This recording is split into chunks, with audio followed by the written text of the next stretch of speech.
Movie के शुरू होते ही हम एक स्ट्रीट शेफ गाओ को देखते हैं। वो बहुत मजे मजे के खाने बनाया करता था। इसका एक छोटा सा रेस्टोरेंट है, मगर वो उसको साफ रखता है और अपने प्रोफेशन से भी बहुत प्यार करता है। लेकिन जो पास्ट में गाओ के साथ हुआ वो बहुत ही बुरा था। उसके फादर ने सिर्फ इसलिए उसे एक शेफ के पास छोड़ दिया कि वो कुकिंग को सीख सके। गाओ ने ये डिसाइड कर लिया था कि एक दिन वो बहुत बड़ा शेफ बनेगा और हर वो चीज हासिल करेगा जो वो अपने बचपन में ना कर सका। गांव के फादर एक बहुत अच्छे शेफ थे और अब तक तो वो बहुत ही कमाल शेफ बन चुके थे, एक तरह के मास्टर शेफ। लेकिन उनका बेटा यानी गाओ उनसे बहुत नफरत करता था, क्योंकि उसने अपना बचपन यानी चाइल्डहुड अपने फादर के बगैर गुजारा था।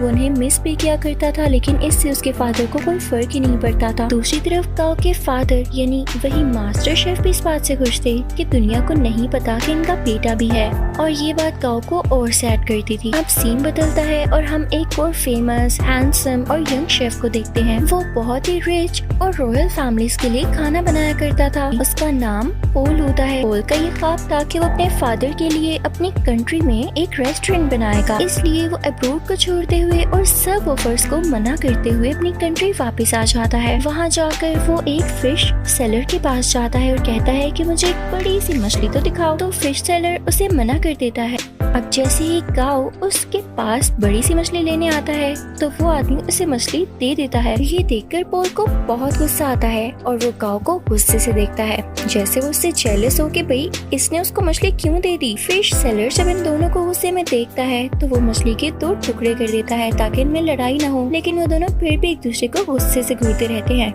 अब हम पोल के शानदार और बहुत ही प्यारे रेस्टोरेंट को देखते हैं जिसकी आज ओपनिंग होती है। वो बहुत नीट एंड क्लीन एडवांस तरीके से बनाया गया और बहुत ही खुला रेस्टोरेंट होता है। उसको बहुत अच्छे तरीके से डेकोरेट किया होता है। पोल ने जो नया रेस्टोरेंट खोला था वो गांव के रेस्टोरेंट के बिल्कुल सामने था, जिसे देखकर गांव के दोस्त घबरा जाते हैं, क्योंकि ये नया रेस्टोरेंट इन कस्टमर्स का सारा इंटरेस्ट अपनी तरफ करने वाला था और इन सब लोगों को उनसे छीनने वाला था। और जिस बात का डर था वही होता है। सब लोग नए रेस्टोरेंट का टेस्ट चेक करने के लिए उसमें चले जाते हैं। तो गांव के दोस्त गांव को सपोर्ट करने के लिए डिस्काउंट ऑफर की अनाउंसमेंट करते हैं, जो कस्टमर्स को वाकई में अट्रैक्ट करती है, और वो फिर से गांव के रेस्टोरेंट की तरफ चल पड़ते हैं। इस बात से पोल के दोस्तों को बहुत गुस्सा आता है और वो इनसे आके गुस्से से बात करते हैं कि तुम लोगों के साथ मसला क्या है, हमारी सक्सेस तुम लोगों से देखी नहीं जा रही। फिर एट द एंड दोनों पार्टीज में डिसाइड होता है कि क्यों ना एक कंपटीशन रखा जाए और देखा जाए कि किस शेफ के हाथ में ज्यादा टेस्ट है। अब दोनों को जबरदस्ती कंपटीशन में पार्ट लेने के लिए कहा जाता है। पहले तो वो मान नहीं रहे होते, लेकिन जब एक दूसरे को देखते हैं तो पहचान लेते हैं कि इन लोगों का सामना तो उस दिन फिश स्टॉल पर हुआ था। तो ये लोग कंपटीशन के लिए रेडी हो जाते हैं। अब टेबल लग जाता है और उस पर एक बड़ी सी फिश रखी जाती है जिसको इन दोनों ने काटना था। अब सबसे पहले पोल फिश को काटता है और उसके कांटे बहुत स्मूथली और तेजी के साथ निकालने लगता है। उसका ये तरीका सबको बहुत पसंद आता है। अब वो फिश फेंकता है गांव की तरफ। गांव भी फिश को बड़े अच्छे तरीके से काटता है और उसकी स्किन जब सबको दिखाता है तो उस पर जरा सा भी फ्लैश नहीं होता, यानी उस पर जरा सा भी फिश का मीट नहीं लगा होता। तो उसको भी सब बहुत एडमायर करते हैं, यानी दोनों की बराबर तारीफ होती है। अब वहाँ एक चेयरमैन भी होते हैं जो उनसे कहते हैं कि एक इंटरनेशनल कुकिंग कंपटीशन होता है, मुझे लगता है कि तुम दोनों को उसमें पार्ट लेना चाहिए। अब दोनों को प्रूव तो करना था कि इनमें से कौन बेस्ट शेफ है। तो दोनों रेडी हो जाते हैं। अब पोल मीडिया को बताता है कि मैं फ्रांस में कुकिंग करता था और चाइना आकर मैंने फील किया कि अब भी लोग पुराने तरीकों को यूज करके कुकिंग करते हैं। और जाहिर है ये बात वो इनडायरेक्टली गांव को ही कह रहा था और इसे देख के गांव को बहुत गुस्सा आता है। अब वहाँ सबको पता चलता है कि पहले इनका आपस में कंपटीशन होगा। अगर ये लोग उसे जीत जाते हैं तब ये लोग फाइनल तक पहुँच सकेंगे और साथ ही साथ बहुत ही बड़े मास्टर शेफ से मिलने का भी चांस मिलेगा। और ये मास्टर शेफ कोई और नहीं बल्कि गांव के ही फादर थे। उधर गांव के रेस्टोरेंट में पोल की दोस्त आती है और गांव और उसकी दोस्त को रेस्टोरेंट आने का कहती है कि आज का खाना आप हमारी तरफ खाएं। अब वो दोनों यानी गांव और उसकी दोस्त पोल के रेस्टोरेंट तो जाते हैं, लेकिन उनको खाना पोल नहीं बल्कि पोल की वही दोस्त सर्व करती है। दिखने में वो खाना तो फ्राइड एग और एक प्लांट पोट की तरह लग रहा था, लेकिन उसका टेस्ट एकदम अलग था। तो ये देख के काओ सोचता है कि वाकई पोल की कुकिंग बहुत एडवांस है। तो वो सीधा किचन में जाता है और उसको गुस्से से कहता है, पोल, अपना खाना अच्छा दिखाकर क्या साबित करना चाहते हो कि तुम बहुत अच्छे कुक हो? तो पोल चुप रहता है और उससे मीट पकाने का कहता है कि चलो देखते हैं कौन ज्यादा अच्छा मीट पका सकता है। काओ चैलेंज एक्सेप्ट करता है। अब काओ बहुत ही अच्छे तरीके से वो मीट पकाता है। वो बहुत डिलीशियस लग रहा होता है। अब पोल उसे कहता है कि मैं तुम्हें सेम रेसिपी के साथ ये डिश बनाकर दिखाता हूँ। पोल शुरू करता है और सेम डिश बहुत ही कम टाइम में बना लेता है। जब काओ उसको स्मेल करता है तो उसे अपनी डिश में और इसकी डिश में कोई फर्क नहीं लग रहा होता। तो वो समझ जाता है कि वाकई इसके पकाने का तरीका बहुत एडवांस है। वो उदास हो जाता है और वहाँ से चला जाता है। अब काओ को कोई कहता है कि उसे उसके फादर बुला रहे हैं। काओ अपने फादर के पास जाता है और कहता है कि अब आपने मुझे क्यों बुलाया, जबकि आप ये बात मानते ही नहीं कि मैं आपका बेटा हूँ। तो मास्टर शेफ उसे कहते हैं, मैंने ऐसा इसलिए किया ताकि दुनिया ये न कहे कि तुम मेरे बेटे हो, इसलिए तुम इंटरनेशनल कंपटीशन तक पहुँच सके, बल्कि मैं तो यही चाहता हूँ कि तुम खुद ये करो। तो काओ कहता है, डैड, मुझे वैसे भी आपकी सपोर्ट की जरूरत नहीं। जब मुझे आपकी जरूरत थी तब आप मेरे पास नहीं थे। खैर, मैं अब ये साबित करके दिखाऊंगा कि मैं वो हासिल कर सकता हूँ जिसकी वजह से आपने मुझे छोड़ा। अब काओ यहाँ से चला जाता है क्योंकि उसे अपने डैड की किसी भी बात पर यकीन नहीं होता। अब next day international cooking competition होता है। सब प्रिपरेशन की जा चुकी होती है। कॉम्पिटेंट्स यानी पोल और काओ भी रेडी होते हैं। टाइम स्टार्ट होता है। पोल की कोई स्वीट डिश होती है और काओ की चिकन डिश। दोनों बहुत मेहनत से अपनी डिशेस तैयार करते हैं। पोल तो टाइम से पहले ही अपनी डिश तैयार कर लेता है, लेकिन उसके बाद काओ की भी शानदार डिश रेडी हो जाती है। उसने भी टाइम पर अपना दिया गया टास्क पूरा कर लिया था। जजेस और ऑडियंस बहुत इम्प्रेस होते हैं और अब उनकी डिशेस को टेस्ट किया जाता है और दोनों के सेम पॉइंट्स आते हैं क्योंकि जज को उनके खाने में इतना ज्यादा डिफरेंस नहीं लग रहा था, यानी दोनों की डिशेस बहुत मजे की थी। तभी स्टेज पर एक जज आता है और इस कंफ्यूजन को क्लियर करने के लिए कहता है कि नो डाउट दोनों की डिशेस की टेस्ट बहुत आला थे, लेकिन मुझे टाइम मैनेजमेंट पॉल की ज्यादा पसंद आई, इसलिए ये कंपटीशन पॉल ने अपने नाम कर लिया है। पॉल यहाँ पर बहुत ज्यादा खुश हो जाता है। गाओ क्योंकि कंपटीशन हार चुका होता है तो वो बहुत ज्यादा उदास होने की वजह से अपने घर भी नहीं जाता और वीडियो गेम्स खेलने के लिए चल पड़ता है। वो कई दिन तक अपना टाइम यूं ही स्पेंड करता रहता है और एक दिन उसके पास वही शेफ आते हैं जिनके पास उसने अपना बचपन गुजारा और उसी के पास गाओ के डैड उसे छोड़ कर गए थे। वो उसे समझाते हैं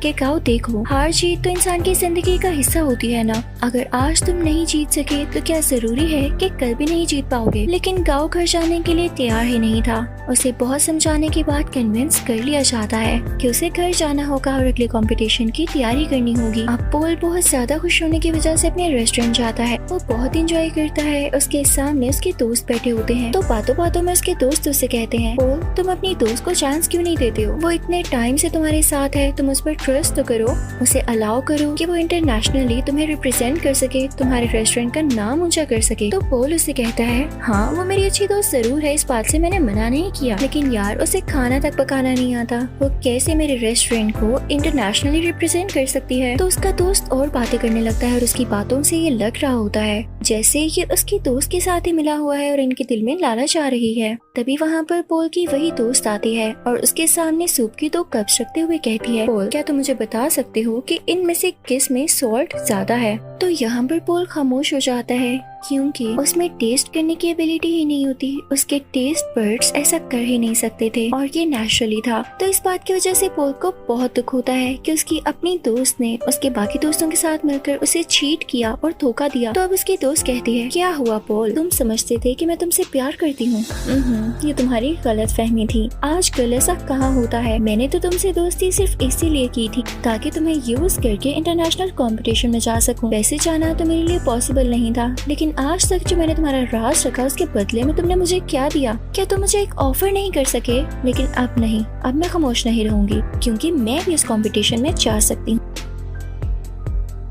अब यहाँ पर एक और बड़ी बात रिवील होती है कि पोल की दोस्त पोल के ही दोस्त के साथ मिलकर पोल को चीट कर रही थी क्योंकि वो दोनों अब रिलेशनशिप में थे और पोल के अगेंस्ट ही एक साजिश यानी कॉन्स्पिरेसी चल रहे थे कि पोल के रेस्टोरेंट को बेच देंगे और उनसे जो पैसे आएंगे उनसे अपनी लाइफ स्टार्ट करेंगे। लेकिन पोल भी ऐसा होने दे नहीं सकता था। पोल बहुत उदास हो जाता है और अपने रेस्टोरेंट से बाहर आ जाता है। रात हो चुकी होती है और वो बाहर बैठकर ड्रिंक करने लगता है। तभी उसे गाओ भी देख लेता है और उसके पास आके कहता है, पोल, तुम उदास क्यों बैठे हो यार, तुम तो जीत चुके हो, तुम्हें खुश होना चाहिए। तो पॉल उससे कहता है हाँ जीत तो चुका हूँ पर हार भी बहुत कुछ चुका हूँ। खैर तुम छोड़ो, तुम्हें एक बात बताता हूँ। सामने ये बैनर देख रहे हो, वो इनफैक्ट काओ के फादर यानी उसी मास्टर शेफ की पिक्चर होती है। तो पॉल उसकी तरफ इशारा करके कहता है ये मेरे आइडियल है, मैं चाहता हूँ मैं इनकी तरह बनूं। तो काओ आगे से हल्का सा मुस्कुराता है और कहता है पॉल ये मेरे फादर हैं, तुम यही सोचते हो ना कि अच्छे इंसान है और तुम इनके जैसा बनो, तो मैं तुम्हें बताऊं मेरे फादर दिल के बहुत बुरे हैं। काओ से अपने पास्ट की स्टोरी बताने लगता है कि उन्होंने मेरे साथ क्या क्या किया। पहले तो पॉल कहता है काओ तुम मजाक कर रहे हो यार, बस कर दो। लेकिन काओ उसे बताता है नहीं, वो मुझे बचपन में वाकई में छोड़ गए थे सिर्फ इसलिए कि मैं उनके प्रोफेशन को अपना नहीं पा रहा था। मैंने अपना सारा बचपन उनके बगैर गुजारा है।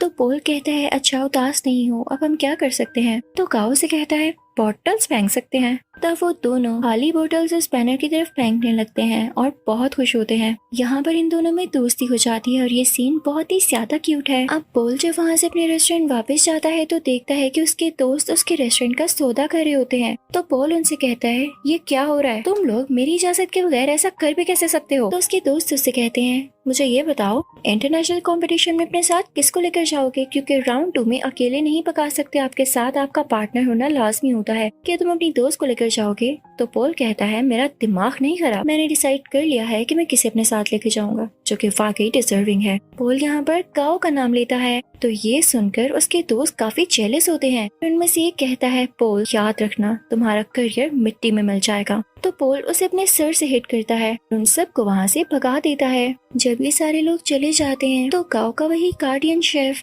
पॉल से कहता है पॉल वाकई तुमने ये सोचा है कि तुम काओ को अपने साथ लेकर जाओगे। तो पॉल कहता है हाँ क्यों नहीं, और साथ ही वो काओ के शोल्डर पर पैट करता है और कहता है हाँ ये डिजर्विंग है। सब बहुत खुश होते हैं। अब यहाँ पे कंपटीशन की तैयारियां शुरू हो जाती हैं। दोनों में ये डिसाइड होता है कि पॉल काओ को अपने नए तरीके सिखाएगा जबकि काओ पॉल को अपने पुराने तरीके जिस तरह से वो कुकिंग करता है। काओ पॉल से कहता है तुम परेशान मत होना, अगर तुम्हारे टेस्ट बड्स काम नहीं करते मैं तुम्हारा टेस्ट वापस लाने में तुम्हारी मदद करूंगा। वो उसे समझाता रहता है कि इस तरह करो। पॉल भी उसे नए नए तरीके बताता रहता है और यहाँ पर इन दोनों का काफी अच्छा टाइम स्पेंड हो जाता है। ये रोज खाना बनाने की प्रैक्टिस करते, साथ साथ डांस करते, सिंगिंग करते और बातें करते। और अब यहाँ इन दोनों की दोस्ती और भी गहरी हो चुकी थी। अब वो दिन भी आ जाता है जब इंटरनेशनल कंपटीशन का राउंड 2 होता है। ये दोनों अपनी डिश बहुत अच्छे तरीके से बनाने लगते हैं और कम ही टाइम में बहुत अच्छी स्वीट डिश तैयार कर लेते हैं जो कि जजेस को इतनी ज्यादा पसंद आती है कि वो कहते हैं हमने आज तक ऐसी डिश नहीं खाई। और ये राउंड ये दोनों विन कर लेते हैं और सही कहा जाता है कि यूनिटी इज स्ट्रेंथ। अब इसके बाद शुरू होना होता है थर्ड राउंड जो कि कुछ दिन बाद था और ये कंपटीशन इनका उसी मास्टर शेफ यानी काओ के फादर के साथ था। तो यहाँ पर पॉल काओ से कहता है मुझे लगता है कि तुम इस कंपटीशन को जीत सकते हो तो तुम चले जाना। तो काओ पॉल से कहता है तुम बहुत अच्छे शेफ हो, तुम्हें तो एडवांस तरीके भी पता है और तुम मेरे से भी ज्यादा अच्छा कर सकते हो। तो पॉल कहता है नहीं ऐसी बात नहीं, देखो मैंने अपने फादर का ड्रीम पूरा किया अपना रेस्टोरेंट बनाकर, तो तुम अपने फादर का ड्रीम पूरा करो ना। वो तुम्हें एक बहुत अच्छा शेफ देखना चाहते थे तो तुम उनके सामने जाकर कुकिंग करो और उन्हें प्रूव कर दो कि तुम बहुत अच्छे शेफ बन सकते हो। तो काओ मान जाता है और पॉल का शुक्रिया अदा करता है। अब थर्ड और फाइनल राउंड स्टार्ट हो चुका होता है। दूसरी तरफ मास्टर शेफ भी अपनी डिश बनाने लगता है। अब काओ भी शुरू हो जाता है, लेकिन शुरू होने से पहले ही उसे अपने बचपन की कुछ यादें आने लगती हैं, जहाँ पर उसके फादर उसे छोड़ गए थे और उसे काफी बच्चे बुली किया करते थे। वो उन्हीं यादों में खो जाता है। उसके फादर आकर उसके मुंह पे पानी गिराते हैं और कहते हैं अपना काम शुरू करो। तो अब यहाँ पर काओ कुछ बनाना शुरू करता है। दूसरी तरफ काओ के फादर यानी वही मास्टर शेफ बहुत ही ज्यादा प्यारी स्वीट डिश बनाते हैं, जैसे फायर लगी हो और उसमें से एक फूल निकल रहा हो। उस फूल का बहुत ही आला टेस्ट होता है। जजेस को ये बहुत ज्यादा पसंद आता है और जब काओ की बारी होती है कि वो अपनी डिश दिखाए कि उसने क्या बनाया है, तो वो एक बाउल में नूडल्स बनाकर सीधा अपने फादर के पास जाता और उनको वो प्रेजेंट करता है। मास्टर शेफ उसे टेस्ट करते हैं तो वो नूडल्स उन्हें बहुत अच्छे लगते हैं और ये वही नूडल्स होते हैं जिनकी वजह से काओ को उसके फादर से डांट पड़ी थी कि तुम तो नूडल्स तक नहीं बना सकते। और आज काओ ने इतने मजे के नूडल्स बनाए थे कि उसके फादर उसे खाना ही नहीं छोड़ते और नूडल्स को वाइल्डली खाने लगते हैं। वो अपने बेटे को रोक के कहते हैं शाबाश बेटा, तुमने बहुत अच्छे नूडल्स बनाए। वो यहाँ पे काफी इमोशनल हो जाते हैं तो ऑडियंस को भी पता चल जाता है कि एक तो इनका सरनेम सेम है और इन लोगों का बिहेवियर देख के भी यही लग रहा है कि ये बेटा और बाप हैं। यहाँ पर गाओ का ख्वाब भी पूरा हो चुका था और उनके फादर का भी। अब उधर हम रेस्टोरेंट में देखते हैं कि पोल और गाओ अब साथ काम करते हैं और उनकी ऑडियंस पहले से कई ज्यादा है, यानी उनके पास और भी ज्यादा कस्टमर्स आते हैं। लोग उनका खाना बहुत ज्यादा पसंद करते हैं और इनके रेस्टोरेंट में अब रौनक ही रौनक हो जाती है। इसी के साथ ये मूवी यहीं पर एंड होती है।